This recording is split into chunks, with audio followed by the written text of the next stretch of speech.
बिस्मिल्लाहिर्रहमानिर्रहीम।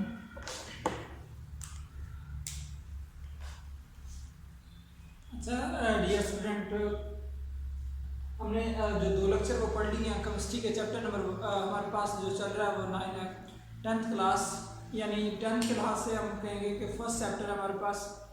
तो हमारे पास काफ़ी ज़्यादा इम्पोर्टेंट क्वेश्चन है।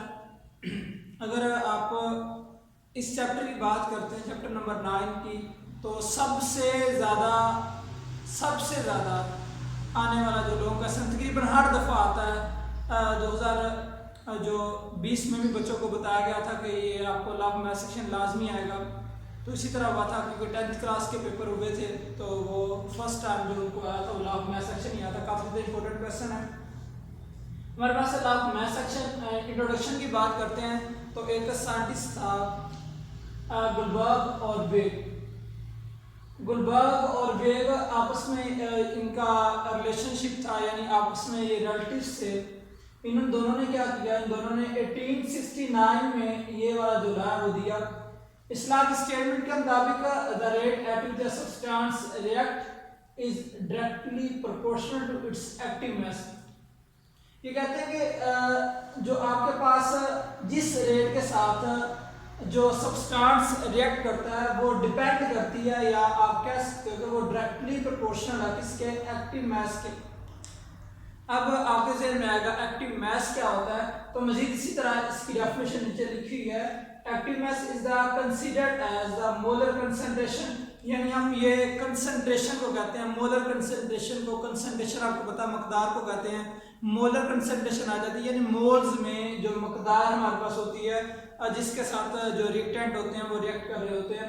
इसका मतलब है ये जो आपके पास जो जिस रेट के साथ सब्सटेंस रिएक्ट कर रहे होते हैं ये डिपेंड करता है, या ये डायरेक्टली प्रोपोर्शनल होता है उसके एक्टिव मास के, यानी उसकी मोलर कंसंट्रेशन पे ही डिपेंड करता है, उसके डायरेक्टली प्रोपोर्शनल होता है। And the rate of the reaction is directly proportional to the product of the active masses of the reacting substance. और मजीद आपके पास जो रिएक्शन का रेट होता है वो किस पे डिपेंड करता है, वो डायरेक्टली प्रोपोर्शनल होता है किसके, product of the active masses of the reacting substance. यानी यहाँ पे जो प्रोडक्ट का वर्ड इस्तेमाल हुआ है इसका मतलब वो नहीं है कि वो वाला प्रोडक्ट नहीं है जो आपने पढ़े हुए हैं रिएक्टेंट एंड प्रोडक्ट, वो प्रोडक्ट नहीं है। यहाँ पे इसका मतलब है हासिल ज़रब, यानी मल्टीप्लिकेशन वाला ये यहाँ प्रोडक्ट हमने इस्तेमाल किया हुआ है। सबसे पहले आपके पास जो चीज़ रिएक्ट करती है वो डायरेक्टली प्रोपोर्शनल उसका रेट होता है किसके, एक्टिव मास के। और मजीद जो रेट ऑफ रिएक्शन होता है वो डायरेक्टली प्रोपोर्शनल किसके होता है, हासिल ज़रब के, किसके, एक्टिव मास के होता है रिएक्टिंग सब्सटेंस। अब ये आपके पास भी डेफिनेशन थी, सॉरी स्टेटमेंट थी, क्योंकि लॉ तो स्टेटमेंट होगी, लॉ ऑफ मैथ सेक्शन की जो कि दिया था गुलबर्ग और वेग ने 1869। तो मजीद हम एक्टिव मास की डेफिनेशन भी नीचे हमारे पास आ जाती है। ये आपके एक्सरसाइज में शो क्वेश्चन दिया हुआ है कि एक्टिव मास क्या होता है, तो एक्टिव मास और इसको कैसे रिप्रेजेंट करते हैं। तो एक्टिव मास हमारे पास आ जाएगा। ये स्टेटमेंट जो है लॉन्ग क्वेश्चन के लिहाज से भी इम्पोर्टेंट है, शॉर्ट क्वेश्चन के लिहाज से भी इम्पोर्टेंट है काफ़ी ज़्यादा। एक्टिव मास अगर पूछते हैं कि आप एक्टिव मास हमारे पास क्या होता है, हम कहेंगे active mass is considered as the molar concentration unit mole decimetre per cube. हम कहेंगे कि हमारे पास एक्टिव मास होता है, ये क्या होता है, ये मोलर कंसंट्रेशन होती है और जिसका यूनिट क्या होता है, मोल डेसीमीटर पर क्यूब। और इसको जाहिर किसे किया जाता है, square bracket is used to represent active mass, यानी एक स्क्वायर ब्रैकेट हम इस्तेमाल करते हैं।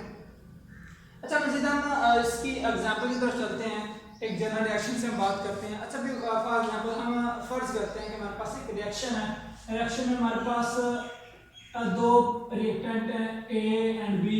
रिएक्टेंट हमारे पास वो चीज़ होती है जो आपस में रिएक्ट करके प्रोडक्ट बनाती हैं, नई चीज़ बनाती हैं, आपस में मिलने वाली चीज़ होती हैं वो रिएक्टेंट कहलाती हैं। हमने फर्ज किया let A and B be the reactant which produce C and D, यानी वो क्या करते हैं आपस में दोनों रिएक्टेंट जो है वो रिएक्ट करके क्या बना देते हैं, प्रोडक्ट बनाते हैं जो कि हमारे पास सी एंड डी है। अब पहली बात है इसी स्टेटमेंट के मुताबिक वो कहता है rate at which the substance react is directly proportional to its active masses, यानी इसका मतलब है वो कह रहे हैं कि आपके पास जो रेट ऑफ फॉरवर्ड रिएक्शन होता है वो डायरेक्टली प्रोपोर्शनल होता है किसके, वो प्रोडक्ट के, किसकी प्रोडक्ट के, active masses of the reactant. यानी जो product of the active message of the reactant यानी रिएक्टेंट के एक्टिव मैसेज के प्रोडक्ट के, ये आरएफ का मतलब है रेट ऑफ फॉरवर्ड रिएक्शन। ये सिंपली इसको हम इस तरह करते हैं, रेट ऑफ फॉरवर्ड रिएक्शन वो कहते हैं डायरेक्टली प्रोपोर्शनल किसके, रिएक्टेंट के, क्योंकि फॉरवर्ड रिएक्शन आपको पता है फॉरवर्ड रिएक्शन इस तरफ से इस तरफ जाएगा ना, ये हमारे पास आरएफ होगा, और रिवर्स रिएक्शन इससे इस तरफ जाएगा, ये हमारे पास रिवर्स रिएक्शन होगा। तो फॉरवर्ड रिएक्शन डायरेक्टली प्रोपोर्शनल होगा रिएक्टेंट। इसी तरह अगर मैं नीचे लिखता हूं तो हमारे पास रिवर्स रिएक्शन किसके डायरेक्टली प्रोपोर्शनल होगा, तो जो हमारे पास रिवर्स रिएक्शन होगा वो डायरेक्टली प्रोपोर्शनल होगा टू द, क्योंकि रिवर्स रिएक्शन में क्या होता है, ये अब प्रोडक्ट दोबारा ए बी बनाएंगे तो हम लिखेंगे यहाँ पे हमारे पास reverse reaction directly proportional to the product of the molar concentration of product. ठीक है, ये हमारे पास आ गया सी और डी।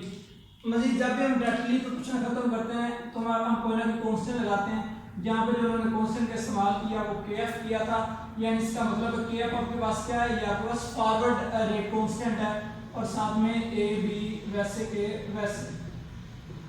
इस तरह जब यहाँ पे रिवर्स में हम कांस्टेंट लगाएंगे, यहाँ पे बिल्कुल वही बात है के आर लगा देंगे यानी रिवर्स रेट कांस्टेंट, और हमारे पास बाकी चीज वैसी की वैसी आ जाएगी। ये हमारे पास आर एफ की वैल्यू आ गई, और ये हमारे पास आर की वैल्यू आ गई। अब अगर हम बात करते हैं एट एक्विलिब्रियम स्टेट, अगर हम बात करते हैं एट एक्विलिब्रियम स्टेट, एक्विलिब्रियम की हालत में क्या होगा भाई, हमें पता है कि आर एफ जो है वो डायरेक्टली वो इक्वल हो जाएगा आर आर के, क्योंकि हमने पढ़ा था at equilibrium state the rate of forward reaction become equal to the rate of reverse reaction. हमने पढ़ा था कि एक्विलिब्रियम की हालत में फॉरवर्ड रिएक्शन का जो रेट होता है वो बराबर हो जाता है रिवर्स रिएक्शन के। तो अगर मैं चूंकि दोनों का रेट बराबर हो जाता है तो मैं दोनों की वैल्यू पुट करता हूं। आर एफ की वैल्यू हमारे पास क्या थी, वो हमारे पास थी आर एफ की वैल्यू हमारे पास थी के एफ, साथ में ए और इसी तरह बी, और आर की वैल्यू हमारे पास क्या थी, वो थी के आर और सी और इसी तरह डी। अब अगर ये चीज इधर जाकर डिवाइड हो जाएगी, ये चीज इधर जाकर डिवाइड हो जाएगी, क्योंकि एक साइड पे अगर दो चीजें मल्टीप्लाई कर रही होती हैं दूसरी साइड पे जाके आ जाती हैं डिवाइड हो जाती हैं। ये के आर इधर आकर डिवाइड हो जाएगा, हमारे पास बन जाएगा के एफ बाय के आर, तो ये हमारे पास उधर जाकर डिवाइड हो जाएगा, तो हमारे पास आ जाएगा सी और इसी तरह डी, नीचे हमारे पास आ जाएगा molar concentration of A and B. ये हमारे पास अब पहली बात के एफ भी कांस्टेंट है, हमने कहा था फॉरवर्ड रेट कांस्टेंट है, ये हमारे पास रिवर्स रेट कांस्टेंट है, दोनों कांस्टेंट है। तो कांस्टेंट जब कांस्टेंट पे डिवाइड करेगा तो एक नया कांस्टेंट आएगा जिसे हम के सी का नाम देंगे, जिसका मतलब है कि वो के सी आपके पास किसके इक्वल आ जाएगा, सी डी के, और इसी तरह आपके पास ए और बी के इक्वल आ जाएगा।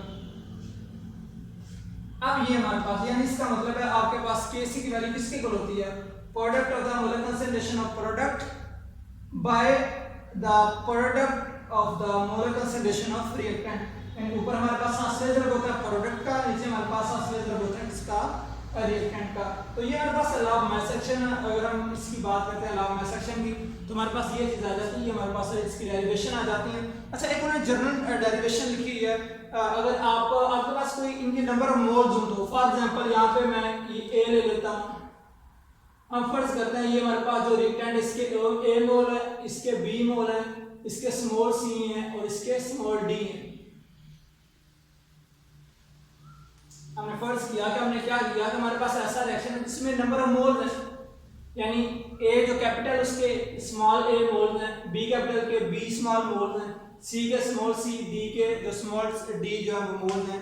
तो फिर इस क्वेश्चन को कैसे लिखेंगे, बात वही आ जाती है। अब इसकी डेफिनेशन अलग आ जाती है, वैसे में ये करते हैं कि जो हमारे पास नंबर ऑफ मोल्स होते हैं जिन्हें हम कोफिशिएंट कहते हैं, ये पावर में चले जाते हैं, ये क्या करते हैं, ये पावर में चले जाते हैं। और ये क्या करेंगे, फॉर एग्जांपल अगर इसी रिएक्शन के लिए मैं ये डेरिवेशन लिखना चाहूंगा तो फिर मैं इस तरह लिखूंगा। अब मैंने जिस तरह कहा ना कि नंबर ऑफ मोल्स होते हैं वो पावर में चले जाते हैं, यहाँ पे क्या होगा, यहाँ पे ए के नंबर ऑफ मोल्स कितने हैं, ए है तो वो पावर में चला जाएगा, बी के स्मॉल बी है तो बी की पावर में आ जाएगा।